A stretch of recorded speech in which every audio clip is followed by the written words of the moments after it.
Em nome do Pai, do Filho, do Espírito Santo. Amém.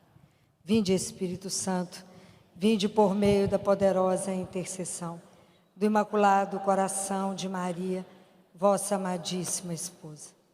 Vinde, Espírito Santo, vinde por meio da poderosa intercessão do Imaculado Coração de Maria, vossa amadíssima esposa.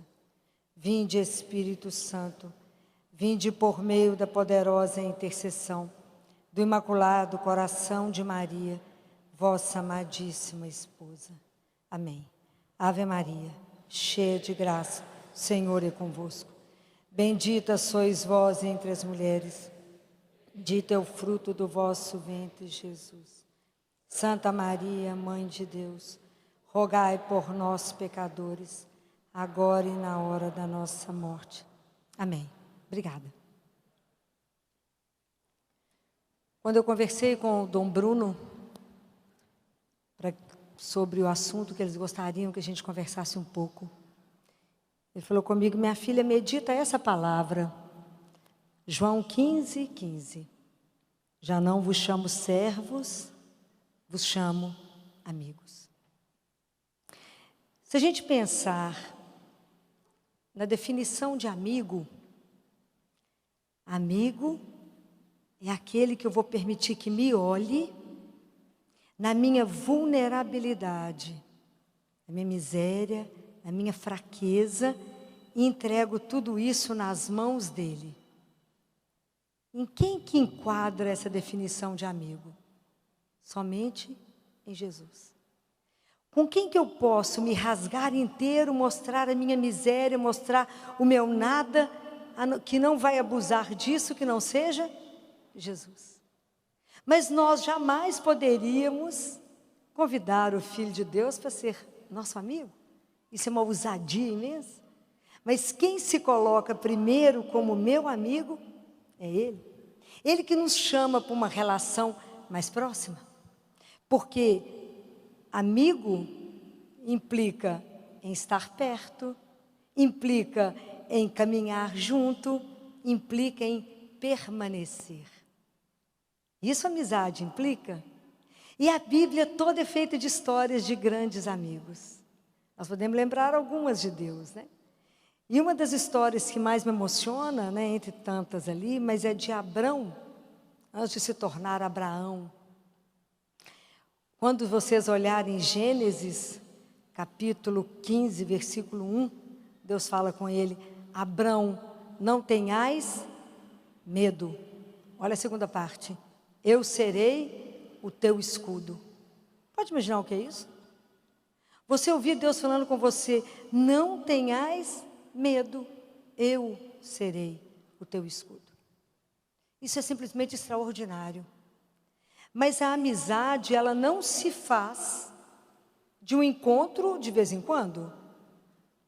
Para poder ser amigo de alguém, eu tenho que me encontrar com esse alguém periodicamente.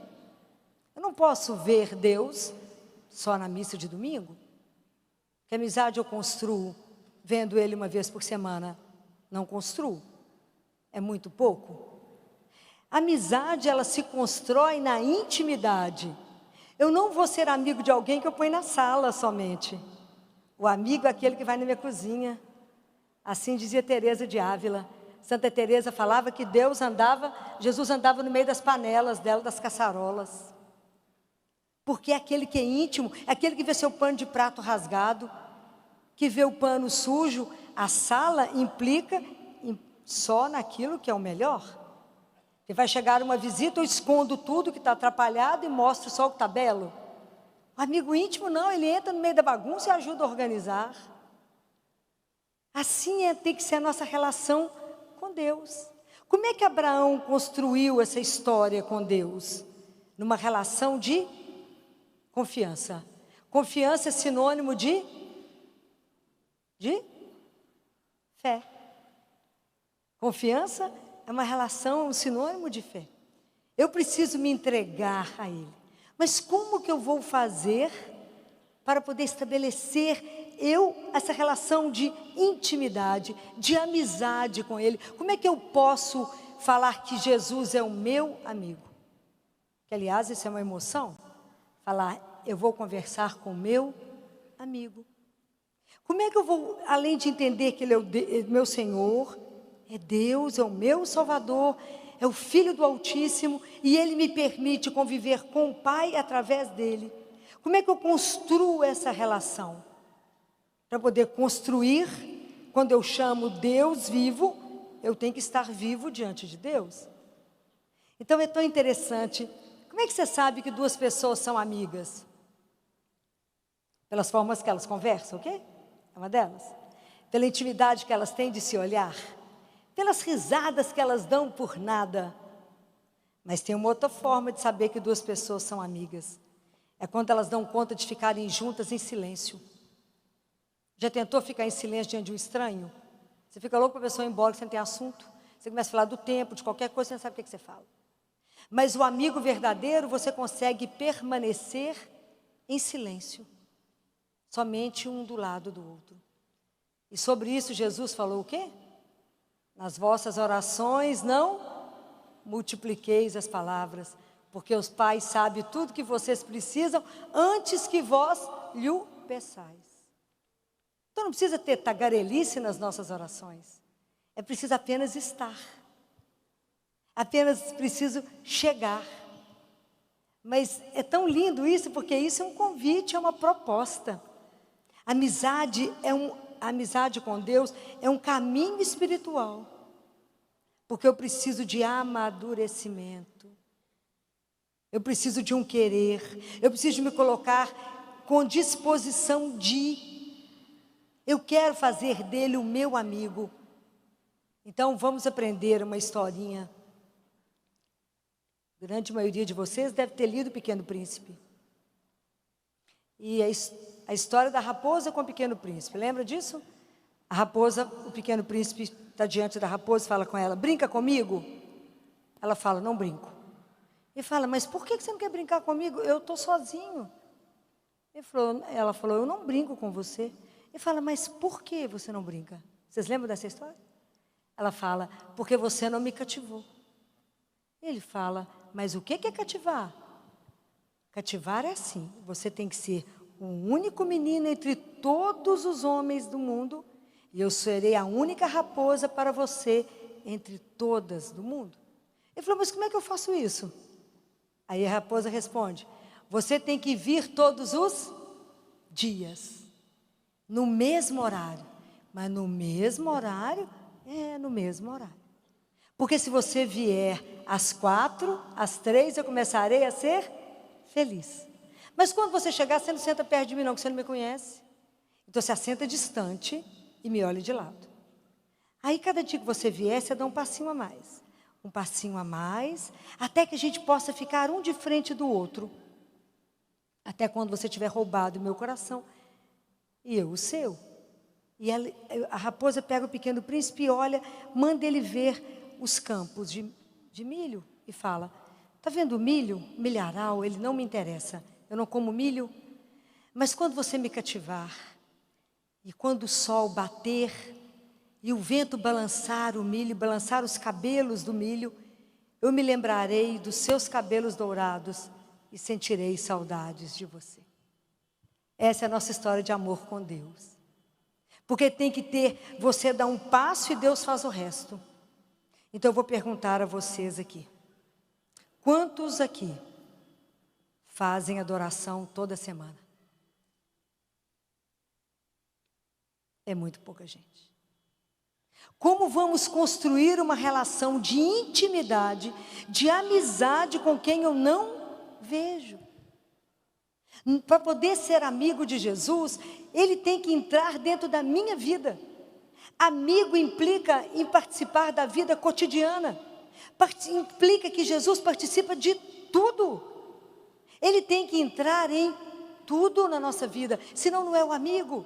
Ele tem que caminhar do meu lado, ele tem que entender as dificuldades, ele tem que me facilitar um tanto de coisa, que a gente não dá folga para ele. É o amigo, e além de tudo, ele pode todas as coisas. Quantos de vocês têm vida de oração sozinho com ele, sem ser no Santíssimo, todos os dias? Muito pouco. Deus Pai fala para Catarina de Siena. Alguém já leu Catarina de Siena aqui? Segunda doutora da igreja, era analfabeta. E é extraordinário o livro dela, que chama O Diálogo. Porque, imagina, é conversa de Catarina com Deus Pai. É um livro pesado, sim. A gente lê uma frase, medita um mês, volta depois. Porque não é fácil o livro. Mas é maravilhoso que ele fala: Catarina, o meu filho disse assim: não só de pão vive o homem, mas de toda palavra que sai da boca de Deus. Porque vocês são corpo e a alma não se alimenta de pão, mas somente da minha palavra.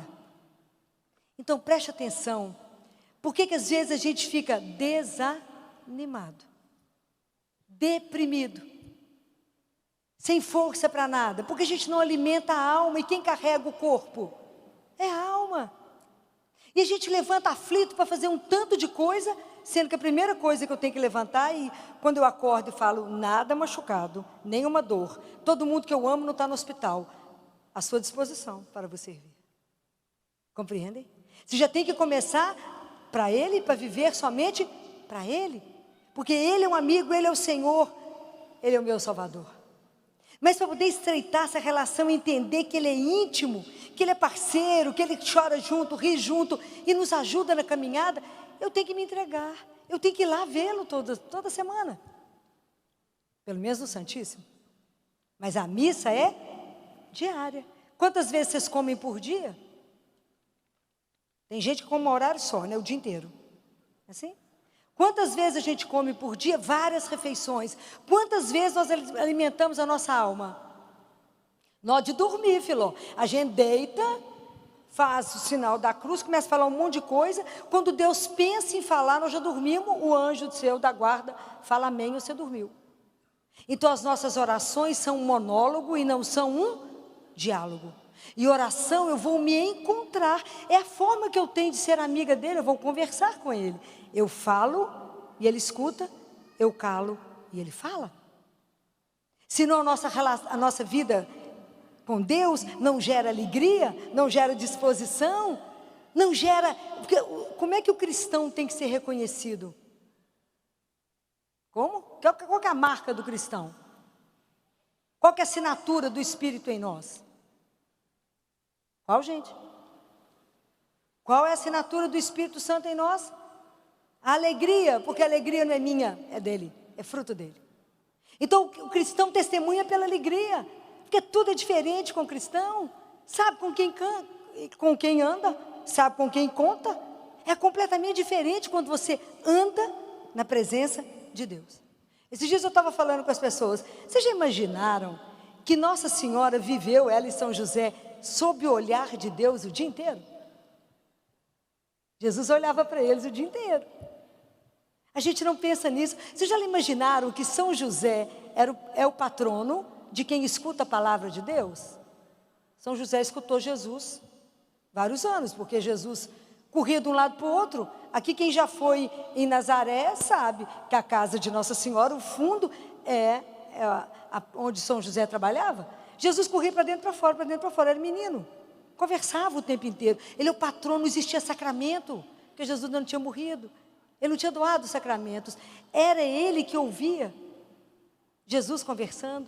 Mas como está longe de nós a consciência que nós andamos na presença de Deus, que é real, que quando Ele fala: eis que estou convosco todos os dias, Ele está conosco. Como é difícil entender isso, como é difícil, na verdade, viver, porque na grande maioria de nós cristãos, nós vamos à missa, saiu da missa, Deus ficou na igreja, vamos embora. Deus não entra. Deus não entra na nossa intimidade. Deus não entra nos nossos problemas. A gente tira Deus dos problemas e tem que ser ao contrário. É o contrário que se vive. Não é para poder de verdade Ele ser o nosso amigo. Isso é uma proposta. Por que Ele é nosso amigo? Porque Ele nos deu a conhecer tudo que o Pai falou. Ele veio nos ensinar que somos filhos do Altíssimo. Mas nós vamos viver na nossa... Sabe qual que é a coisa mais grave? Quando a gente faz essa relação com Deus, é viver isso como... É como se já tivesse acostumado com isso. Sabe, é como se a gente coloca a nossa vida espiritual no ponto morto. Deixa eu falar uma coisa para vocês, não existe parque de estacionamento espiritual. Nós estamos sempre caminhando, sempre amadurecendo. E aí existe um livro que eu queria muito que vocês lessem, eu não sei aqui quem conhece, o título é em latim, chama Sino, S-I-N-U, Iesu, que é Jesus. Alguém já ouviu falar nesse livro? O padre? Pouquíssimas pessoas. Esse livro é uma das coisas mais lindas que eu já li, não é, padre? Porque, na verdade, Jesus fez esse livro para vocês, sacerdotes. Mas a gente que é mais atrevido lê os livros do sacerdote. Porque é maravilhoso. A sensação que a gente tem é que Jesus assenta do nosso lado e te ensina a adorá-lo. É maravilhoso. Ele convida esse monge está vivo, então não tem autor. É escrito um monge beneditino. E ele fala assim, quando você vier me visitar no Santíssimo, quando você vier me ver, eu gostaria que você não ficasse pensando o que você vai falar comigo, porque não é um encontro de amigos. Amigo no programa que vai falar, você encontra e fala, oi, como é que você está? Não é assim? E quando você vier, fale para mim de tudo aquilo que aflige o seu coração. E aí a gente entrega, ok? Porque depois que eu entreguei para ele, está entregue. Então não me dê sugestões, você sabe de alguma coisa, se a gente soubesse, a gente mesmo fazia, né? Então a gente vai lá e entrega. E deixa na mão dele. E ele fala assim, quando você vier interceder por alguém, repita para mim o que falaram comigo quando Lázaro estava doente. Alguém lembra? Claro que não, né, filó? A gente não anda com a palavra na ponta da língua. O que foi que falaram com Jesus quando Lázaro estava doente? Jesus, Lázaro, a quem tu amas, está doente. Então, quando você for lá no Santíssimo e quiser interceder por mim, você fala, Jesus, Filó, a quem tu amas, está doente. E ponto, como diz ele, ponto. Não fica dando sugestão para ele do que tem que fazer na vida do outro, e nem perguntando assim, Jesus, você já resolveu aquele negócio? Ele falou, não tenha curiosidade com a vida do outro, procure cuidar da sua alma, porque eu posso te chamar hoje. Isso é ele que falou, foi eu não. Mas a gente não presta atenção. E São João Maria Vianney teve uma visão belíssima, que quando a gente chega para visitar o Santíssimo, que Jesus nos recebe com um beijo. Mas a gente deixa ele lá, né? A gente não acredita que ele está vivo. A gente não acredita. E ele fala assim, o dia que o meu povo acreditar que eu estou vivo no Santíssimo, lá no Sacrário, as igrejas não caberão. Terão fila noite e dia para conversar comigo. E ele está lá disponível 24 horas, de graça, e nós passamos na porta da igreja e não entramos, porque não acreditamos. É verdade, ele permaneceu vivo, ele não foi embora, ele permanece ali à nossa disposição. Ele é prisioneiro de amor, e nós o abandonamos, por isso esse livro, porque ele não é visto, não é amado, não é desejado, a gente não sente falta dele. Eu vou contar para vocês tudo que eu arrumo com ele lá no Santíssimo, que é espetacular. Um dia eu cheguei lá no Santíssimo, saí do hospital, fui para lá, e falei com ele assim, Jesus, tem muito assunto para hoje, muito assunto. Assunto número 1. O senhor viu as cadeiras que as mães estão sentadas lá no hospital? Está horrível. A cadeira é dura, as coitadas das mães não tem como inclinar, não tem como esticar as pernas, não tem como fazer nada. E elas não ficam nem 1 hora, nem 2. Elas ficam meses, às vezes. Está muito ruim. Mas a gente é pobre lá no hospital, trabalho com o SUS, minha honra, né, trabalho na Santa Casa. Falei, nós não temos dinheiro. Mas o senhor falou que eu não preciso me preocupar com nada, né? Eu vim cá, trouxe um problema para o senhor. Assunto encerrado. A cadeira das mães é um assunto, ponto. Agora vamos para os outros assuntos. Fui embora. Porque eu aprendi quando ele ensina que o diretor espiritual do Padre Pio, a gente tem que aprender com quem é bom na história, ia lá e falava assim, Jesus, cuida disso para mim. E diz Jesus que ele ia embora dançando. Claro, eu já entreguei o problema. Falou, você tem algum problema? Nenhum, já acabei de entregar tudo no Santíssimo. Muito bem, isso foi numa quinta-feira. Na segunda eu estava no hospital, no CTI. Estava sentada assim, no computador, um corredor e a porta. Quando eu olhei, tinha um milionário parado lá na porta. Cutuquei Jesus, não dei conta. Falei, o senhor já trouxe as cadeiras? Dei conta, claro. Aí fui lá, recebi o senhor. Ele gosta muito de passear lá no CTI. Falou comigo, doutora, falou, mas eu adoro vir cá. Lugar bacana, Não tem nada de bacana dentro do CTI. Eu adoro esse lugar, que lugar chique, tudo aqui de primeira. Falei, olha as cadeiras, péssimas. Falei, Jesus, não pedi, só mostrei. Falei, as cadeiras péssimas, olha como é que uma coitada de uma mãe fica aqui. Não fica, horrível. Mas tratei bem, a gente tem que receber bem, dei um cafezinho, dei um biscoitinho, tchau. Então, tchau. Cheguei lá em casa para almoçar, recebi um telefonema. Ô, Filó, eu estou aqui pensando, eu não posso dormir na cama que eu durmo, com os lençóis que eu tenho, com o carro que eu dirijo, com o helicóptero que eu tenho, e saber que meus irmãos dormem naquela cama, ficam naquela cadeira. Então, eu só preciso do número de cadeira, porque eu já encomendei tudo, só que preciso saber quantas você precisa. Falei, Jesus, foi um escândalo, né? Porque a cadeira é de couro, ela inclina para todo lado, até os médicos vão ficar na cadeira, tão espetacular que é. Porque Deus não tem o bom, Ele tem o ótimo. E isso é uma coisa para a gente aprender na caminhada. É para aprender que tudo você vai lá e fala com Ele. Tudo você fala com Ele. Não tem jeito. Nós estávamos com um problema gravíssimo de anestesista, gravíssimo. Mesmo a Santa Casa pagando, dobrou tudo que podia, cada plantão. Não tem gente para trabalhar. Com muita clínica de cirurgia plástica, na Santa Casa a gente trabalha pesado e as nossas coisas são muito graves. E aí eu fui para o Santíssimo chorando. Falei, Jesus, deixa eu explicar uma coisa para o senhor. Às vezes o senhor não viu porque é homem, não vê os detalhes, né? Então a gente precisa explicar direitinho porque é homem. Falei, deixa eu explicar uma coisa para o senhor. O senhor viu aquele menino de 4 anos?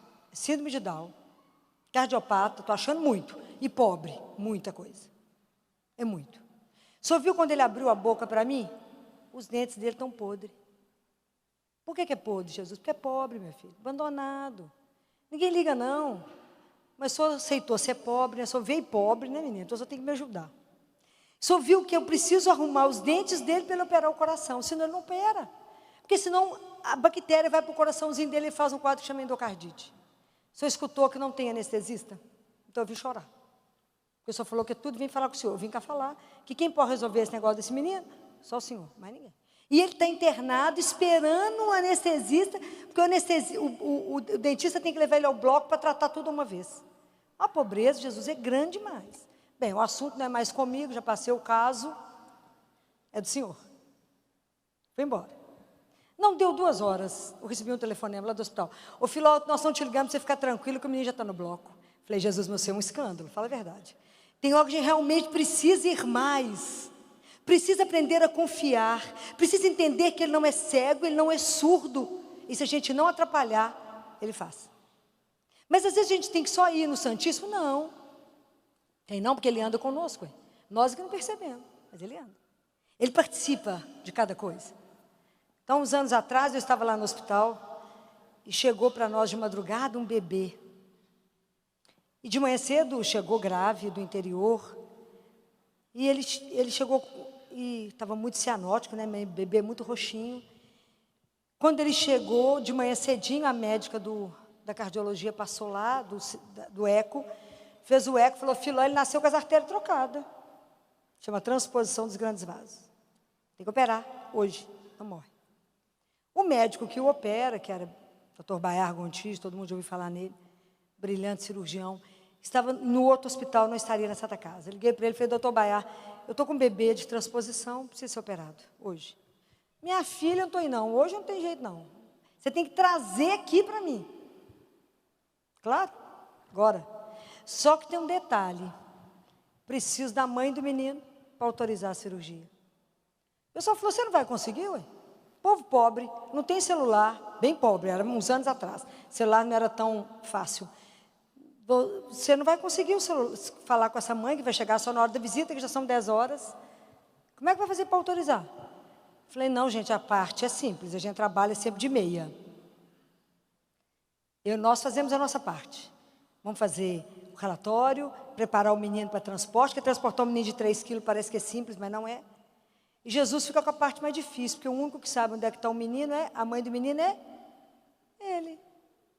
Então, ele fica com a parte mais difícil. Falei, Jesus, só acha a mãe do menino, que nós vamos fazer o resto. E fomos fazendo o resto. Relatório, arrumar um bebê para transportar, colocar ele no incubador de transporte. E o pessoal fala, Filó, mas a mãe não chega. Eu falei, mas ela vai chegar, ué, porque a única parte do transporte que pode não dar certo é a nossa, a dele vai cumprir. Filó, mas você não sou louca, eu sei com quem eu estou falando, Jesus é vivo. Sabe que a gente não vê, vocês acham que ele não está vivo? Ele está vivo. Aí nós fomos. E todo o transporte da Santa Casa, quando eu tiro um paciente, eu saio com ele pelos fundos, porque a portaria tem que ficar liberada para as ambulâncias que estão chegando com os casos urgentes. Esse é o ritmo nosso. Nesse dia, tinha uma obra na parte dos fundos, eu tive que sair pela frente. E a gente descendo, o povo falou, Filó, mas a mãe do menino não chegou. Eu falei, gente, fica calmo, gente. Pois eu entreguei na mão do único que não vai faltar. Tudo bem. Parou a ambulância, e a gente, para poder transferir o menino, e o povo desesperado, né? Entrou uma turma e eu de fora para ajudar, fazendo 3, todo mundo junto, porque senão tira o respirador do menino, tira o tubo, tira acesso venoso. Então, para transportar com todo cuidado, 1, 2 e já. E na hora que eu fiz 1, 2, que eu falei, já tinha uma turma de dentro e eu de fora, no que eu conto 1, 2, alguém bate no meu ombro e fala, ô doutor, só sabe onde é que está meu menino internado nesse hospital? 1.200 leitos. Eu tinha certeza que era a mãe dele, claro, né? Porque eu tinha combinado com Jesus. Falei, por acaso é esse menino? Claro que ela não ia reconhecer o menino entubado, cheio de coisa. Falei, qual que é o nome da senhora? Fulano, é esse menino mesmo. A senhora entra na ambulância comigo, que no caminho nós vamos conversando. Você acha que alguém ia faltar? Não ia faltar. É o único que não falta. É o único. Mas quando eu falo para vocês dessas coisas, eu quero relembrar quando Adão e Eva pecaram. Eles esconderam de Deus porque estavam com vergonha. E Deus, quando desce à tardinha, né, para tomar um chá lá com Adão, para dar um passeio no jardim, ele faz uma pergunta para Adão. Vocês lembram qual é? Não? Ele pergunta assim, Adão, onde estás? Vocês acham que Deus não sabia onde Adão estava? A única pessoa que sabia onde Adão estava era Deus, ok? Então, mas a delicadeza de Deus é uma coisa tão impressionante. Por que ele perguntou isso, como ele pergunta para cada um de nós? Porque somente eu posso dizer para ele, aonde eu estou na minha caminhada espiritual? Onde estás? Aí, Jesus, estou lá no começo. Por quê? Porque às vezes a gente anda na vida carregando Deus como se fosse uma tralha. Entre tantas coisas que a gente carrega Deus. E não é assim. Enquanto Ele não for o Senhor absoluto da minha vida, e eu girar por causa dEle, tem alguma coisa errada. Eu tenho que tirar o eu e colocar Ele e caminhar como meu amigo. Ele me dá a chance de ser amigo. Mas Deus nunca vai te invadir e falar, e aquele negócio que você tem para me contar? Porque Jesus só vai trabalhar em nós aquilo que a gente apresentar para Ele. Só o que é apresentado, mostrado, pode ser redimido. Deus não vai te invadir, não vai roubar nada. Ele vai permitir que você queira. E se a gente não quiser, Ele não vai entrar. Isso é de uma seriedade absoluta. Porque eu falo como a gente perde tempo em deixar Deus para as outras coisas. Ele fala assim, nunca confie em você, confie só em mim. E fala, não, que coisa difícil. Porque a gente acha que tem o controle 360 graus. E a gente determina tudo. Outro dia perguntaram assim, ô doutora Filó, como é que faz para ter menina? Eu falei, não sei, eu só sei que faz as coisas. Agora, qual posição para ter menina? Nunca ouvi falar nisso. Quem decide isso é Deus. Mas a gente quer ter controle de tudo. Nós achamos que temos controle de tudo. Aí quando tem um acontecimento na vida, a gente fala, eu não vivo, eu não dou conta, eu não sobrevivo, porque a gente não alicerçou. E o fato de eu ter amizade com Jesus não significa que a nossa vida está blindada contra o sofrimento. Ao contrário. Se vocês lerem Lucas, Jesus fala da casa sobre a rocha e da casa na areia, a sequência dos problemas é exatamente a mesma. O que muda? Porque se eu estou com a minha casa sobre a areia, na rocha eu sei que eu estou acompanhada, que eu não estou só. Isso é que faz a diferença. Sabe o que eu mais aprendi no meu tempo todo de CTI? 34 anos lá dentro.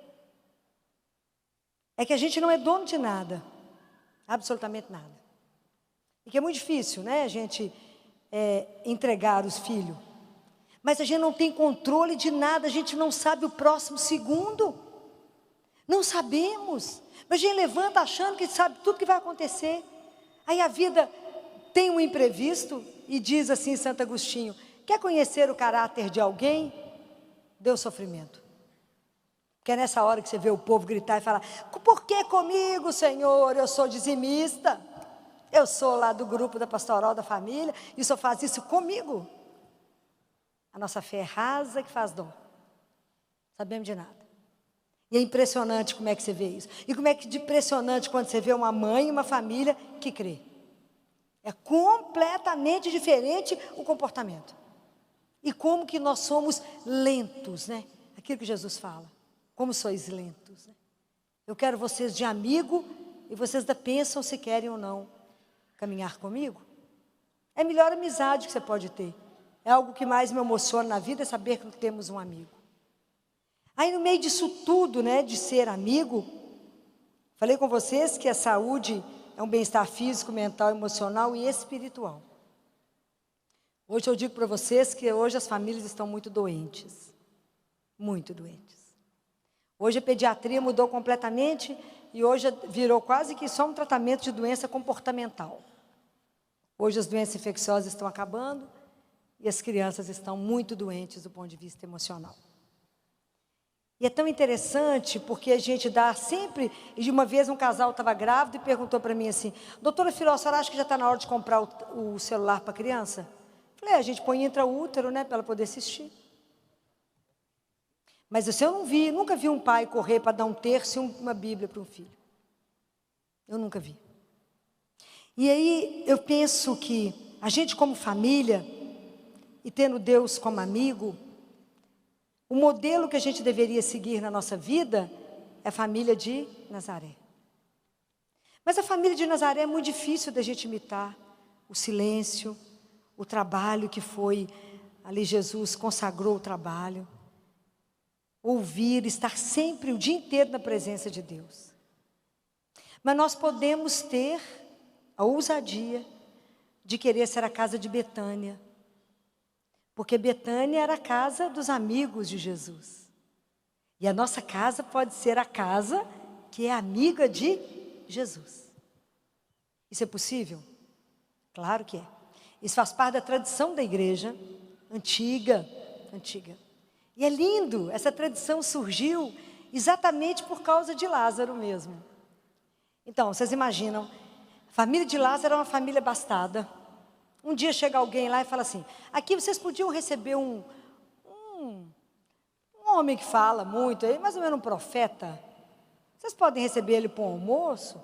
Mas ele anda pelo menos com mais uns 12. Fico imaginando o desespero de Marta. Não, pode vir, chega ele tanto de homem para comer.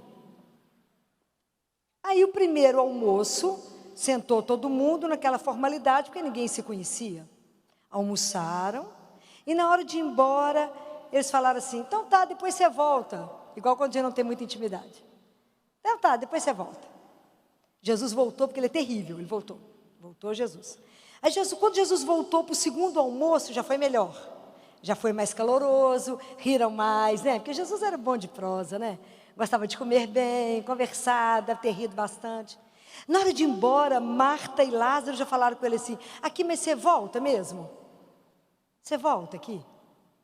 Jesus falou: claro que eu volto. E voltou uma terceira vez. Na terceira vez que Jesus voltou, Lázaro não assentou ao lado de Jesus. Lázaro assentou de frente a Jesus. E colocou o cotovelo dele no joelho de Jesus. Olhou nos olhos dele e começou a chorar.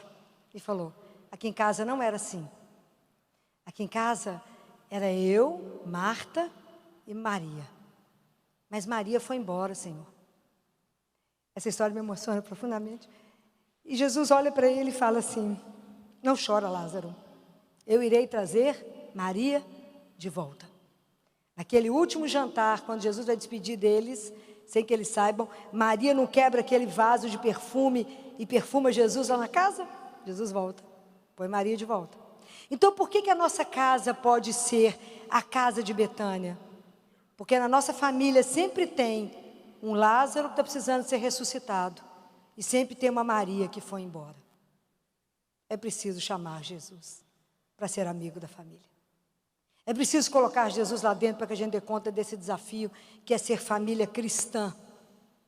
E para isso, a gente faz a entronização do Sagrado Coração de Jesus na casa.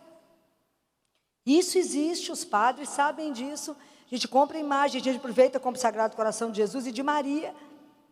E faz a entronização, de forma que eu ensino as crianças desde pequenininho, que todos os dias a gente se reúne diante do amigo. E contamos tudo para ele. Fala, Jesus, eu aprendi a andar de bicicleta sem rodinha. Jesus, eu tirei nota tal na prova. Jesus, meu pai está doente. Jesus, tudo a gente conta para o amigo.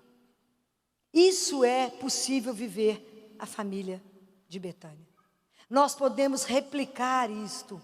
Nós podemos ter a graça de desligar a televisão, desligar o celular quando chega em casa. Quem não é médico? Estar, mesmo que é médico, a gente deixa o telefone lá e vai rezar. Estar diante dele todas as noites. É preciso resgatar a oração na família. É preciso começar a viver de uma outra forma, para que a gente dê conta do tanto que as famílias estão sendo combatidas hoje. Não tem milagre, tem investimento.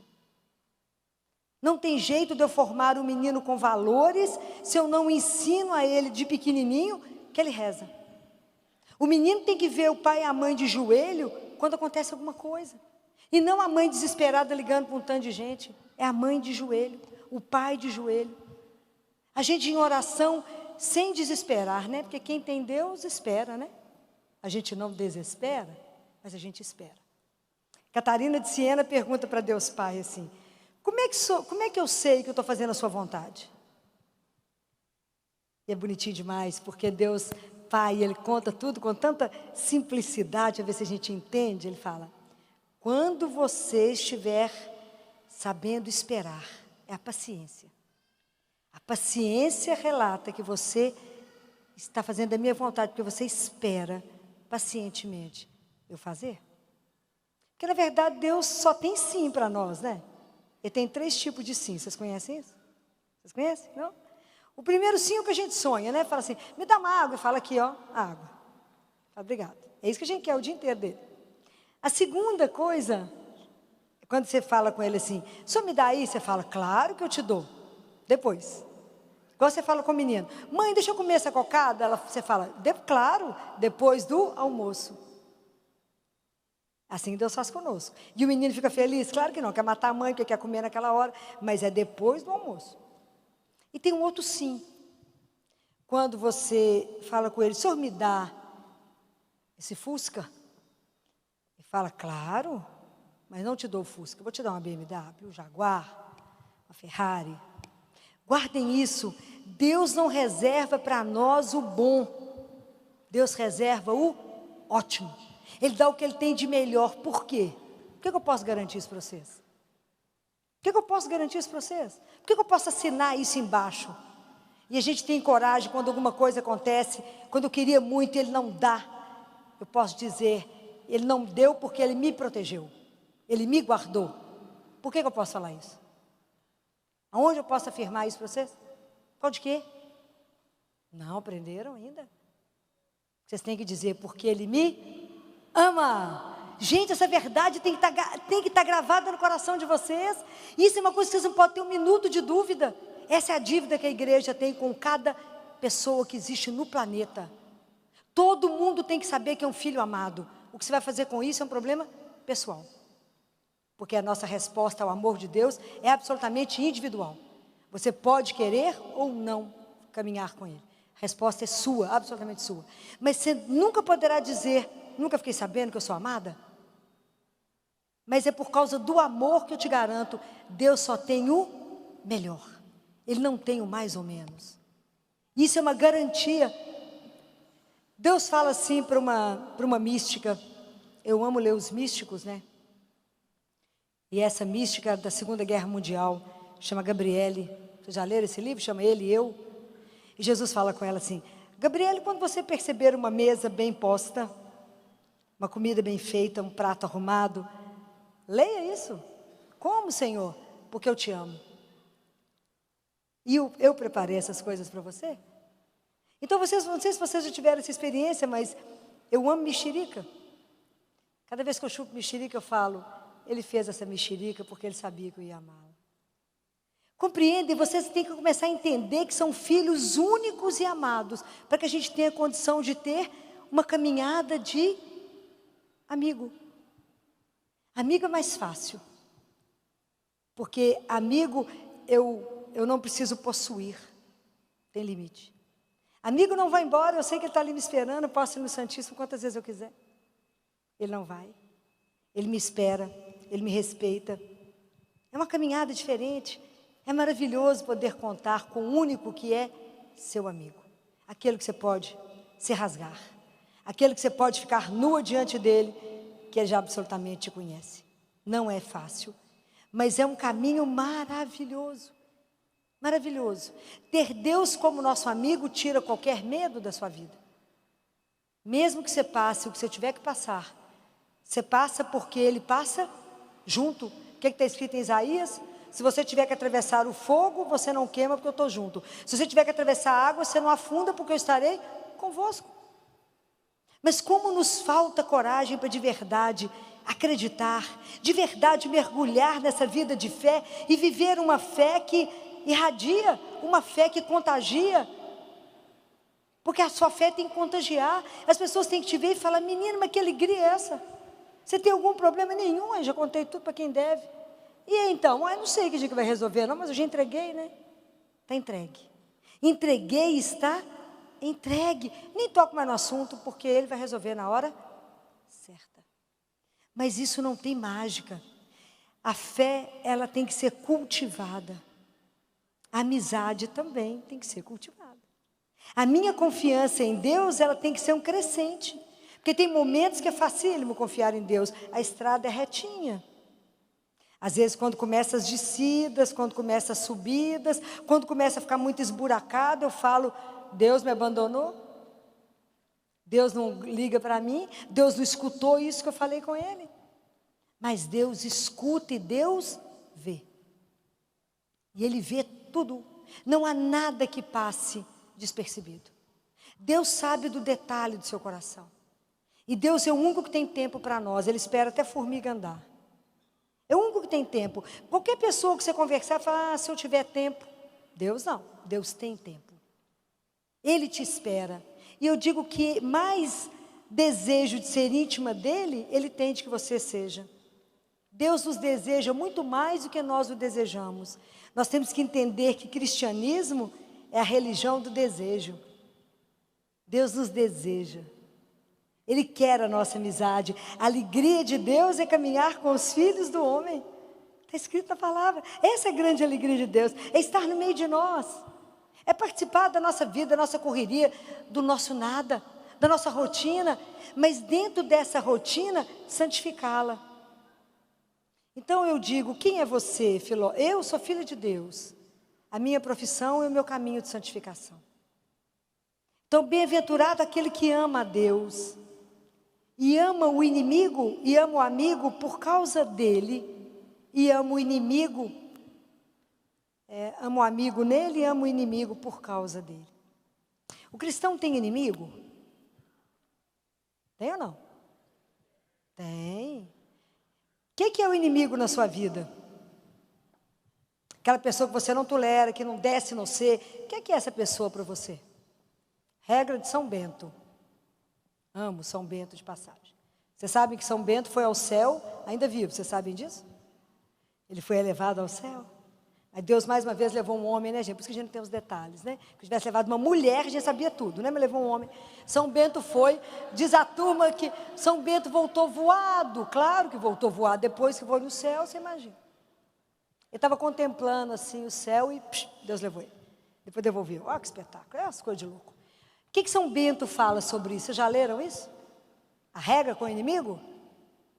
São Bento fala assim, que os nossos inimigos, aquela pessoa difícil, aquela sogra que você quer matar, aquela cunhada que você não tolera, aquelas coisas da vida, que essas pessoas são o seu caminho de santificação. Porque, na verdade, a pessoa que você não tolera, ela pega o espelho, vira para você e fala, olha quanta coisa você tem que melhorar dentro de você. Fácil de entender essa, né? Tá vendo? É você que é mal-humorado, é você que irrita muito, é você que tem tanta amargura dentro de você, é você que tem tanta ira dentro de você. Então não é o outro que é difícil, eu que amo pouco. Então não é fácil, mas a gente deveria fazer aquilo que São Bento falou. Que na verdade a gente deveria agradecer a Deus por todos os nossos inimigos. Falar, Jesus, eu quero colocar no seu altar aquela pessoa que eu tenho, não dou conta de conviver. Me ajuda a entender que o Senhor morreu por ele. Me ajuda a entender que ele tem algo de bom. Me ajuda a vê-lo através dos seus olhos. É espetacular essa experiência, eu digo para vocês. Comece a colocar no altar de Deus aquele povo que é difícil. Fala, ele é meu caminho para ir para o céu, porque eu não quero passar no purgatório, então me ajuda a chegar no céu. E isso é maravilhoso, o dia que você aprende a fazer tudo. Por isso que eu falei, bem-aventurado é aquele que ama o inimigo por causa dele. Porque ele me revela aquilo que em mim precisa caminhar. Então a gente acha que está muito bom, fala, nossa, já está tão bacana, rezo todo dia, faço oração, né? Confesso toda semana, todo mês, cada 15 dias, já estou próximo do céu. Aí coloca uma pessoa bem ordinária do seu lado, você fala, uau. Fala, Jesus, olha como é que essa pessoa é péssima. Ele fala, não é bem assim, vira o foco. Está vendo como é que essa caminhada com ele é espetacular? Porque ele vai revelando aquilo que a gente é. Ele vai revelando, você está caminhando com quem? Com aquele que é Deus. Perfeito, né? É aquele que vai te mostrando as coisas no seu caminho. É aquele que vai te revelando você para você mesmo. E fala, olha, é assim, você está achando isso, é assim. O papel do amigo na vida da gente, ele é sem preço, né? O amigo, ele só pode ser um presente de Deus. E poder caminhar com Jesus como nosso amigo é realmente indescritível. Saber que nada mais te apavora, nada mais te dá medo, a não ser você saber que na mão de quem você está. Uma das coisas que eu mais temia na minha vida era ter que enterrar pai e mãe. Minha mãe está aqui, graças a Deus está viva. Mas enterrar meu pai não ia ser fácil também. E no dia que ele passou mal, nós tivemos a graça dele ficar só 36 horas no CTI. Porque CTI, para mim, ele tem uma tradução, chama Calvário de Transformação Interior. Ninguém mais é o mesmo. E eu sempre lutei muito no CTI para que a morte fosse humanizada. Eu acho que com a dignidade que a gente chega, nós temos que ter dignidade para ir. Porque quem está morrendo ainda está vivendo, porque assim disse o Senhor, todo aquele que vive e crê em mim, não morrerá. E ele fala, crês tu isto? Fala, nunca pensei no assunto que eu não precisei. Não é assim? A gente adia esse assunto. A gente adia conversar sobre isso. E Jesus fala assim, eu gostaria que vocês pensassem com mais alegria na morte. Porque afinal de contas, quando abrir a porta, sou eu do outro lado. Esse é um escândalo. Mas a gente nem tem pavor de falar nesse assunto. Esse assunto na família não existe. Você quer dissolver um bolinho, é fala da morte. Fala, gente, eu estou pensando assim na minha morte, não fica um. Não fica um. Quando eu dava aula para os residentes sobre morte, a gente ia discutir isso, porque a gente enfrentava isso todo dia. E eu tinha que ajudá-los a estar de pé diante. Porque o médico que não pensa na própria morte não dá conta de acompanhar a morte do seu paciente. E você tem que estar de pé para a alta e para o óbito. Não é fácil. Então lá no CTI, eu proibi que morresse sozinhas as crianças. As crianças tinham que morrer no colo de quem elas amam. Em geral, das mães. Ou do pai, ou dos dois, se estivessem lá. Se não tivesse ninguém morrendo meu. Já dancei com muito menino. Já abracei muito menino morrendo. Já dancei muito com eles. E cantei muito, porque eu falava, anjo, volta para casa e cantando. E batizei todos que eu achava que não era batizado. Não deixei morrer nenhum pagão. Porque não pode morrer pagão. Se eu não podia devolver para ele, ajudá-lo a estar curado, eu tinha que poder dar a ele o maior presente que alguém pode receber, que é o céu. E a criança, ela vai para o céu. E isso foram inúmeras e inúmeras e inúmeras histórias. E aí eu falava com Jesus, eu falava com ele assim, quando meu pai piorou, eu falei com Jesus, me dê a graça de poder fazer pelo meu pai o que eu faço pelas crianças. Ele não pode morrer sozinho. E eu quero estar com ele, rezando com ele, porque é isso que eu creio. E aí no dia que ele piorou, eu fui com a Jaque, que está aqui lá, visitá-la. A Jaque falou, o pai melhorou. Eu falei, não, ele vai morrer hoje. que é isso, Filó? Falei, a gente precisa de melhorar para morrer, precisa dar força para morrer. Impressionante. O paciente que está muito grave melhora, fica esperto que ele vai morrer. E aí eu falei com os médicos, meu pai estava tomando adrenalina, noradrenalina, dobutamina e tudo mais que vocês imaginarem. E eu falei com eles assim, é assim vocês fazem com o menino também, igual a gente faz com as crianças lá no CTI? Porque tem hora que o coração não vai responder. E aí, eu gostaria que vocês me chamassem, quando o coração dele não responder mais, porque eu não quero que faça massagem nele. Porque Deus o chamou para a vida, e para a vida em abundância. Eu não quero, por egoísmo, ele numa cama com tracostomia, gastrostomia, porque eu quero ele vivo a qualquer preço, imagina. Quando a gente ama muito, a gente tem que ser capaz de dizer ao outro assim, pode ir, porque eu te amo. Porque laço de amor é eterno, porque amor exige de nós uma coisa que é eternidade. Então, quando alguém morre, acabou? Claro que não. Como é que eu vou tirar o amor de um pai de dentro do coração, o amor de um filho de dentro do coração? É nunca. Então, quando foi quase 3 horas, devia ser 15 para as 3, eles me ligaram, falou, Filó, seu pai está piorando. Meu irmão me levou para o hospital, falei, eu fico sozinha com ele. Hospital do interior, hospital já não tem ninguém de madrugada, no interior então, nada, né, gente? Então, quando eu passei diante da capela, eu entrei, fui no Santíssimo e falei com ele, Jesus, chegou um momento tão difícil na minha vida, que é entregar meu pai. Mas eu vim pedir ao Senhor que vá comigo e me dê a sua mão.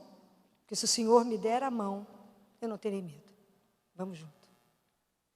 Aí eu fui ficar com ele, e ele teve 3 horas de agonia, entubado. E eu comecei a rezar, porque a grande mulher da vida do meu pai era Nossa Senhora. E eu fiquei rezando com ele, intercalando o terço de Nossa Senhora, e o terço da misericórdia, porque Jesus ensinou para Faustina que se você rezar diante de alguém em agonia, ele encurta a agonia. E eu fiz isso com inúmeras crianças. Inúmeras crianças. Eu rezei o terço com elas para que encurtasse o sofrimento delas. Então eu tinha que fazer com meu pai a mesma coisa que eu fiz. Eu fui rezando. E a pressão do meu pai estava E com a adrenalina ligada, falei com o médico, vamos desligar. Ele falou, não posso. Falei, mas eu posso, que eu sou filha e médica. Não tem sentido manter uma adrenalina com a pressão de 1. Ele não responde mais, é falência. Falei, ele vai passar, ele ainda está vivo, ele vai chegar no pai. Eu só tenho que ajudá-lo. E aí quando ele me olhou muito, e é impressionante, né, que os colegas médicos que estão aqui, os teólogos descrevem o nascimento da alma, e a gente que acompanha a morte, é impressionante que a gente vê a alma nascer, porque tem o trabalho de parto, faz um trabalho, é impressionante. Eu vi as crianças fazendo as contrações, e vi meu pai fazendo as contrações, é igual uma mulher no trabalho de parto. Quando meu pai me fez a primeira contração e me olhou, eu disse para ele, pai, se o teu coração te condena, Deus é maior que o teu coração. Primeira carta de João. Por isso que a gente tem que saber a palavra de Deus para saber usar. E eu rezando, de mão dada com ele, rezando. Quem estava do nosso lado não percebeu absolutamente nada. Quando ele fez a segunda contração, eu falei com ele, pai, o senhor está preocupado com a mãe? Fica tranquilo, nós vamos cuidar dela.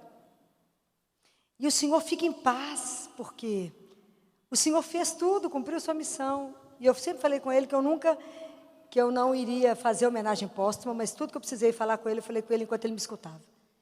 E eu disse para ele, pai, a maior herança que um pai pode deixar para um filho, o Senhor já deixou, que é a fé. Com a fé a gente vence o mundo, está escrito em João. Qual que é a fé, o que vence o mundo? É aquele que crê. Então isso o Senhor já deixou, para todos nós, para os filhos, para os netos, já está entregue. Então o Senhor já deixou a fé. Fica tranquilo, pode ir em paz descansar. E quando ele me olhou pela última vez, e foi muito fundo quando ele me olhou, eu falei com ele, pai, nós não fomos feitos para a dor, nós fomos feitos para o amor. E a última palavra da nossa vida não pode ser morte, tem que ser ressurreição. Então só pode ir em paz, porque eu vou te achar um dia. Essa é uma questão de tempo. E não acabei a minha missão. Quando eu terminar, eu te encontro, porque é isso que eu creio. que ninguém pode nos separar do amor de Deus.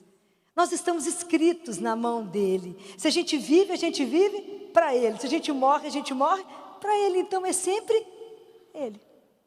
Então, na verdade, o segredo da nossa vida é saber que temos ele na possibilidade de ser esse amigo que jamais vai faltar.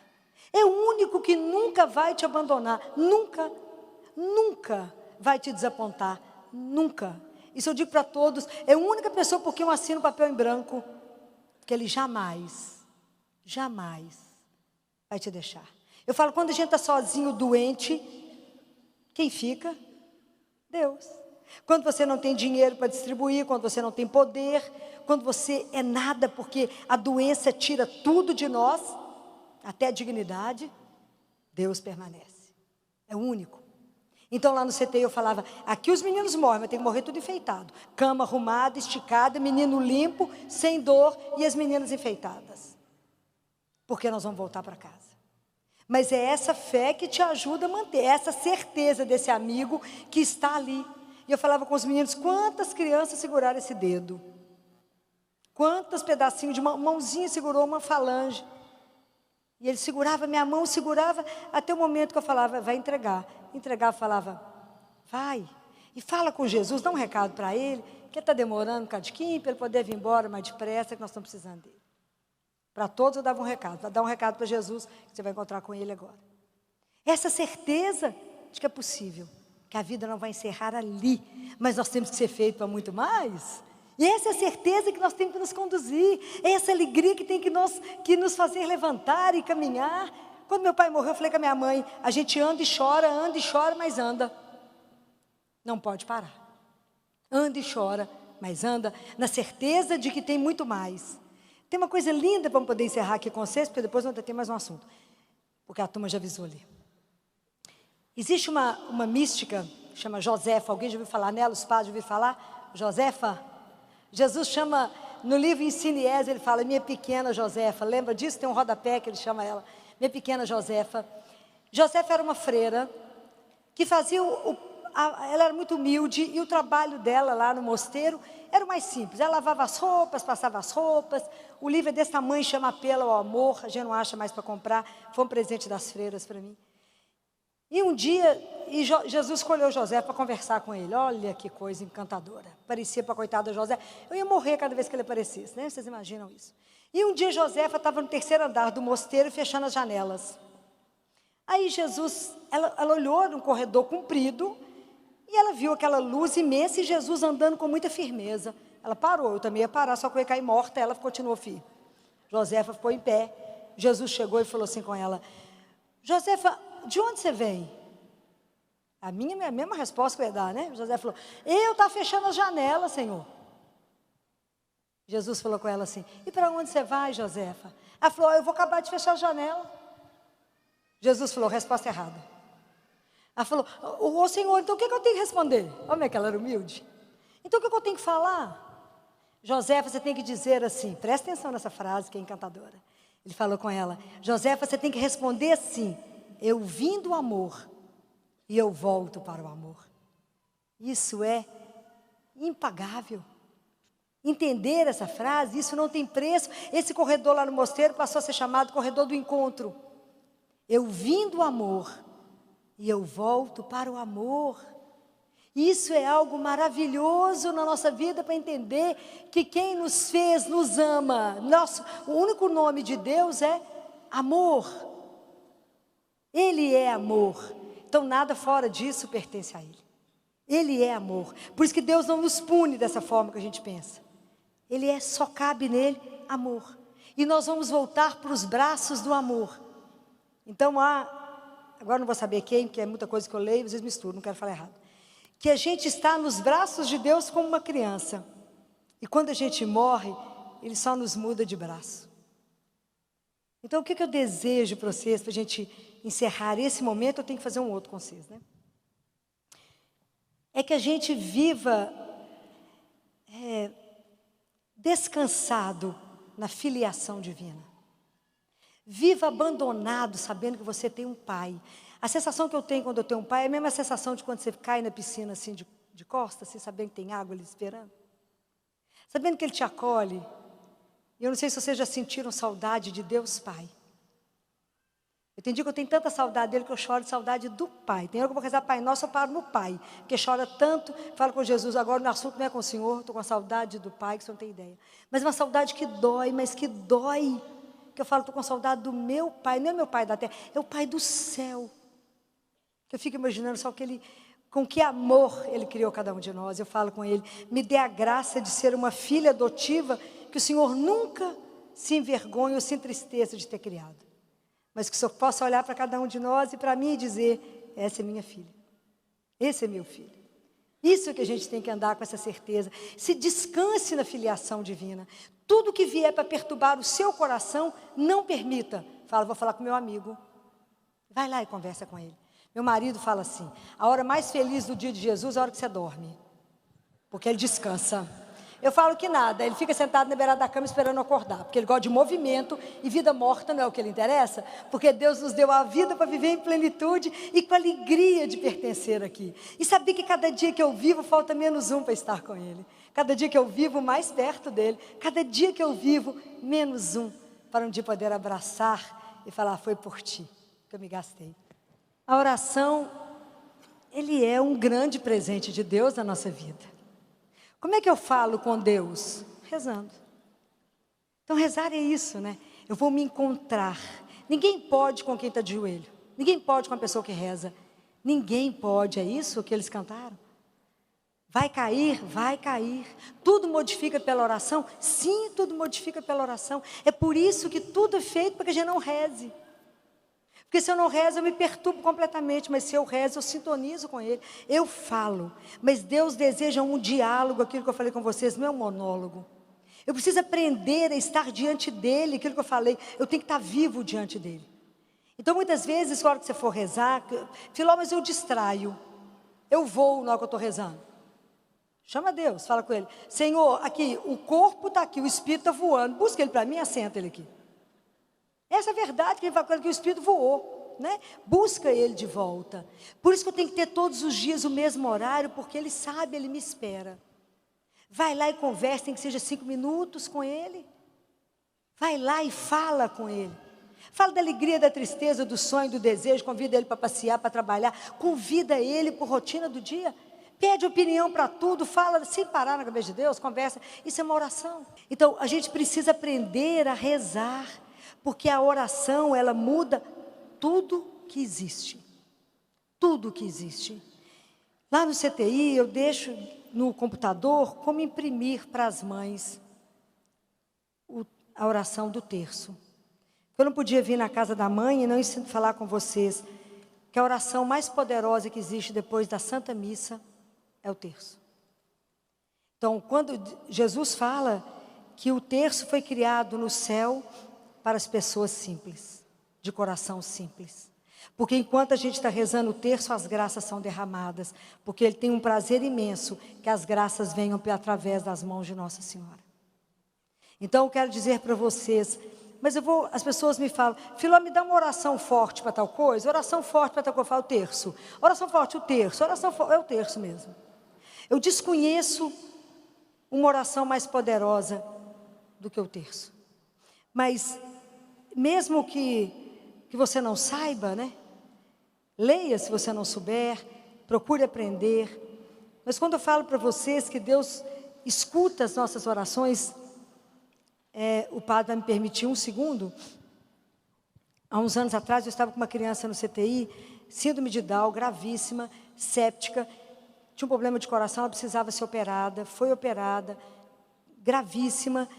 A mãe era analfabeta, mãe de 5 filhos, essa era a caçula.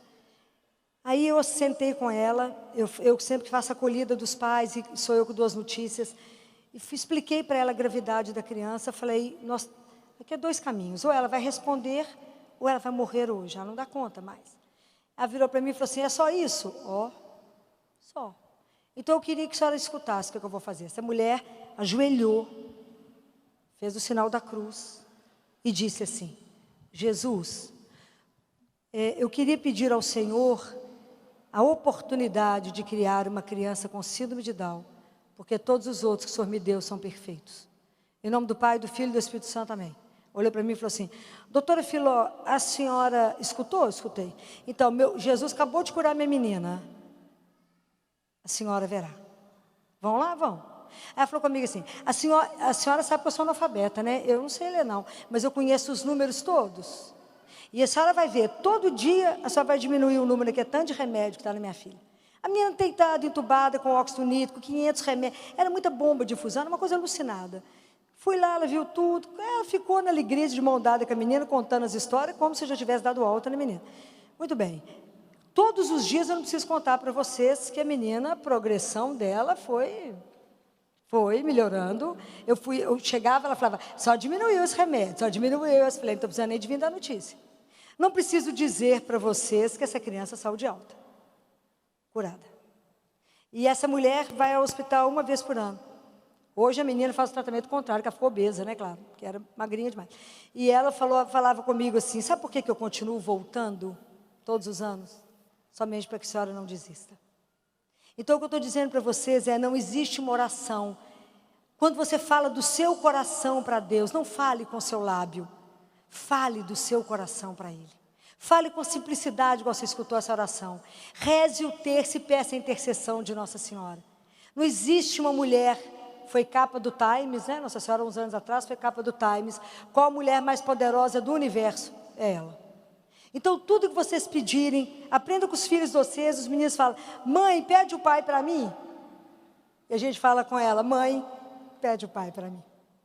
Que ela abençoe as nossas famílias, abençoe vocês. Quando vocês acharem que não dão mais conta, quando vocês precisarem de equilíbrio, precisarem de tranquilidade, quando a coisa tiver para acabar, fala, mãe, pede o pai para mim. Nunca duvidem do poder intercessor de Nossa Senhora, que não tem sossego enquanto não colocar todos os filhos diante de Deus no céu, e ela poder fechar a porta do paraíso e falar com o Pai, trouxe todos, não perdi nenhum dos que o Senhor me entregou na cruz. Então, que vocês aprendam em tudo e que as famílias aprendam aquilo que ela pediu em Fátima. Reze o terço todos os dias, porque eu lançarei em cada família o meu manto protetor. Nossa Senhora, ela é poderosa. E ela guarda porque ela é uma defensora das famílias. Que vocês nunca desistam de nada. E nunca desistam do filho mais difícil que vocês tiverem. Mesmo que ele tenha um problema gravíssimo, mesmo que ele esteja numa situação que você fala, é impossível. Nunca desiste. Quando a gente não pode falar, falar com o seu filho de Deus, fale com Deus sobre seu filho. Convida ele para um chá, para um café. Também gostava de vinho? Fala com ele, vamos falar daquele menino que o Senhor mandou? Me ajuda, me dê sabedoria sobre a intercessão dela. E até hoje, eu poderia passar o dia contando para vocês tudo que eu presenciei pela intercessão de Nossa Senhora. Quantas curas eu vi, quantas coisas eu acompanhei, quantos milagres eu atestei, porque houve uma intercessão divina. Não desistam, a missão de vocês é linda, é maravilhosa, mas ela precisa da presença de Deus. E que eu desejo que a casa de vocês possa ser uma nova Betânia, para que Jesus possa encostar o coração dele lá, para que ele possa repousar, e que nessa casa tenha sempre o cheiro de Nossa Senhora. Então, muito obrigada mais uma vez pelo tempo, pela paciência, que Deus os abençoe.